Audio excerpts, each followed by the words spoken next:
কথার প্রতি দুর্বল হয়ে পড়ে অগ্নি। বিস্তারিত জানতে সম্পূর্ণ ভিডিও লাইক দিয়ে দেখতে থাকুন।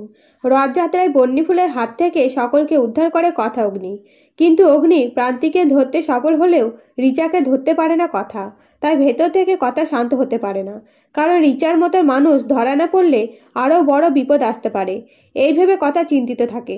সাথে সাথে অগ্নির সাথে কিভাবে সব ঠিক হবে বুঝতে না পেরে শেষে জগন্নাথ দেবের কাছে প্রার্থনা করে, যাতে অগ্নি ও কথার সম্পর্ক আবার আগের মতো ভালো হয়ে যায়। এরপরে সকলে বাড়ি ফিরে সকালবেলায় কথার কাছে চা কফি খাবার আবদার করলে কথা সকলের জন্য চা করে নিয়ে আসে এবং সকলকে চা দিয়ে অগ্নির রুমে যায় অগ্নিকে চা দিতে। কিন্তু অগ্নিকে আস্তে আস্তে ডাকলে অগ্নির ঘুম ভাঙে না, তাই মাথায় হাত দিয়ে ডাকতে যায়। তখন কথার মনে পড়ে কথাকে অগ্নি দূরে থাকতে বলেছে, তাই আগের স্মৃতি মনে করে স্প্রের সাহায্যে অগ্নির ঘুম ভাঙাতে যায়।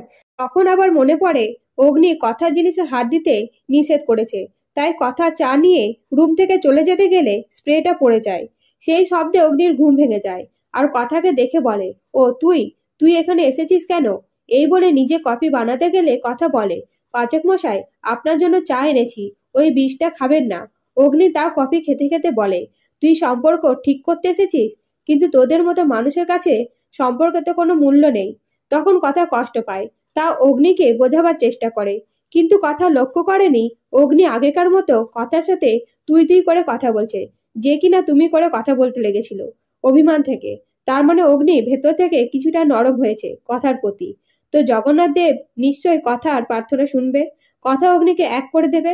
কি বন্ধুরা, তোমাদের কি মনে হয় অবশ্যই কমেন্ট করে জানাবে। আর ভিডিওটা ভালো লাগলে সাবস্ক্রাইব করে পাশে থাকবে। ধন্যবাদ।